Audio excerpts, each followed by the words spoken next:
Welcome back to We the People.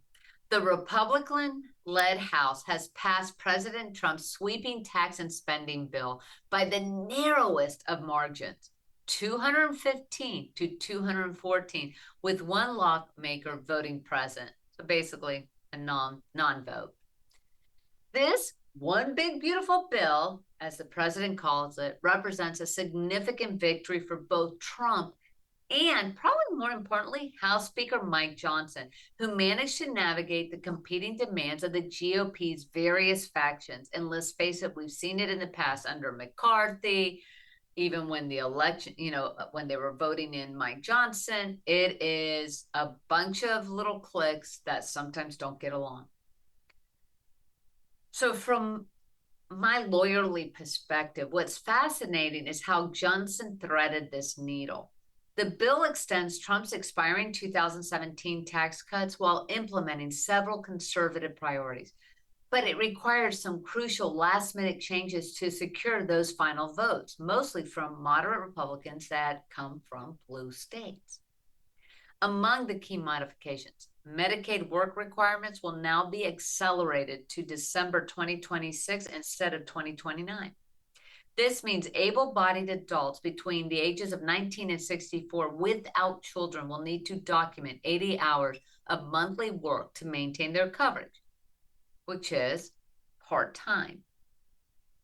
The Congressional Budget Office estimates this could result in over 8.6 million people losing coverage by 2034.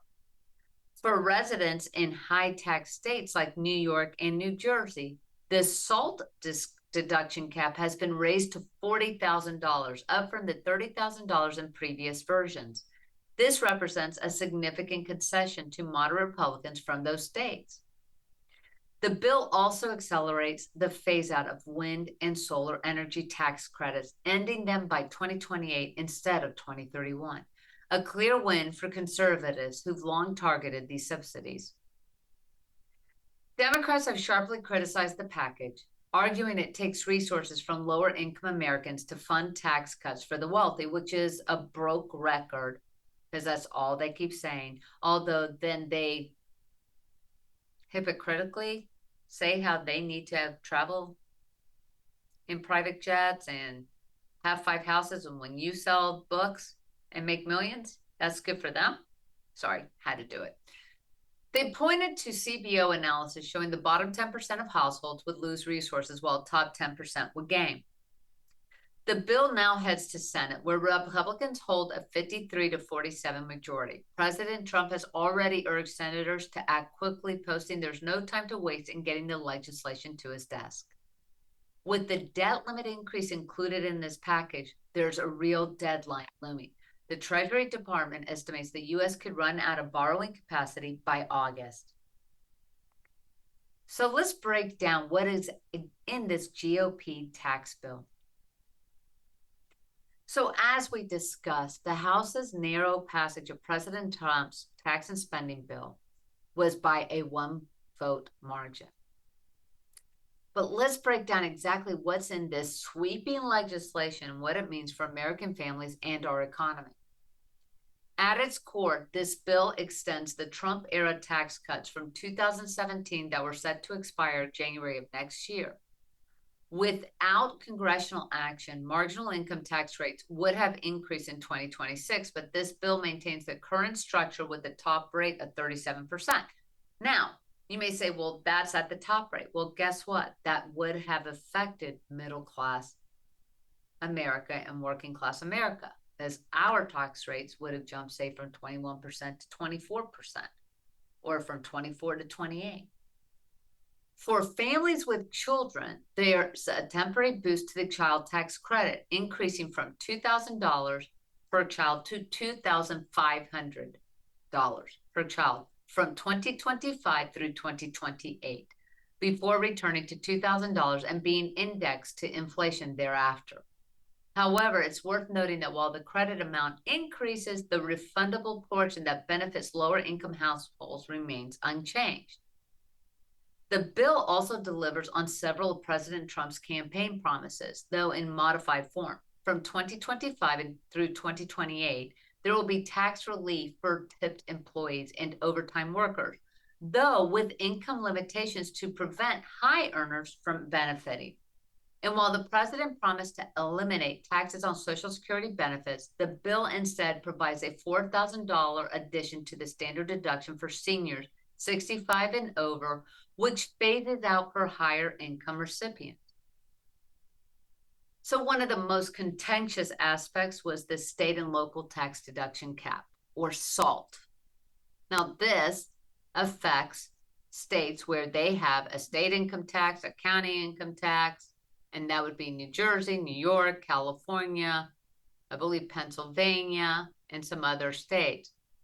Currently limited to $10,000, the revised bill raises this to $40,000 starting in the tax year 2025, so this year, with a gradual phase down to $10,000 for those earning over $500,000. This is crucial for securing votes from Republicans representing high tax states like New York and New Jersey. So to partially offset these tax cuts, the bill makes significant changes to Medicaid and nutrition assistance. The Medicaid will implement work requirements, require more frequent eligibility checks, and reduce funding to states that offer coverage to unauthorized immigrants, which, as we reported last week, California was already revamping their state Medicaid or state health insurance to basically now repealing the free insurance they were providing to undocumented or unauthorized immigrants. Similarly, the Supplemental Nutrition Assistance Program, or SNAP, which is formerly known as food stamps, faces approximately $300 billion in cuts, primarily by expanding the work requirements. The bill raises the age of able-bodied individuals who must work at least 80 hours monthly to receive benefits from 54 to 64 years old, so 1 year less than the mandatory retirement age. The bill also targets certain green energy initiatives, ending tax credits for commercial and used electric vehicles after this year, with most new EV credits also disappearing. According to the Congressional Budget Office, these changes would increase the deficit by nearly $3 trillion over the next decade. However, Republican leaders maintain that the economic growth will offset these costs through through many economic positives or benefits that they are promoting, also because of the new tariffs and actually a lot more free trade and opening trade to other countries of American products, such as beef. As the bill now moves to the Senate, we can expect further modifications before it potentially reaches the president's desk. Because remember, there is only 57 Republican Senate for the majority. If they wanted to make this filibuster proof, they will need 60 to vote on it. But the real deadline is that August 2025, when we are going to be hitting that debt ceiling yet again. And that debt ceiling is because we have been running a deficit budget for years. I think the last surplus budget was under Bill Clinton in the 90s. So what does that tell you? Okay, yes, we have tax cuts coming forward. And these are bigger tax cuts than from the Reagan era. Will this put more dollars in people's back pockets? Most likely. Do the Democrats have somewhat of an argument or a basis to say, yes, it may impact low-income people? Yes and no, because here's the reality. If people who are at poverty level, or even let's say 200% or below the poverty level, the reality is they get a tax return. And in that tax return, if they have children and such, they usually get, or not usually, I should say, many get more than what they put in. What that means is they're getting a bigger return of the federal taxes that were removed from their paychecks. They may potentially see also a reduction in the returns that they're receiving. But the argument that the Republicans are saying is by extending these tax cuts and increasing the tax cuts, this will allow working class citizens, middle class citizens to have more disposable income to be able to buy more goods, which will increase our economic outlook. So they are truly putting their eggs in the basket that between the tariffs, increase in world trade, and also increase of people's spending power will boost the economy and offset any potential deficits.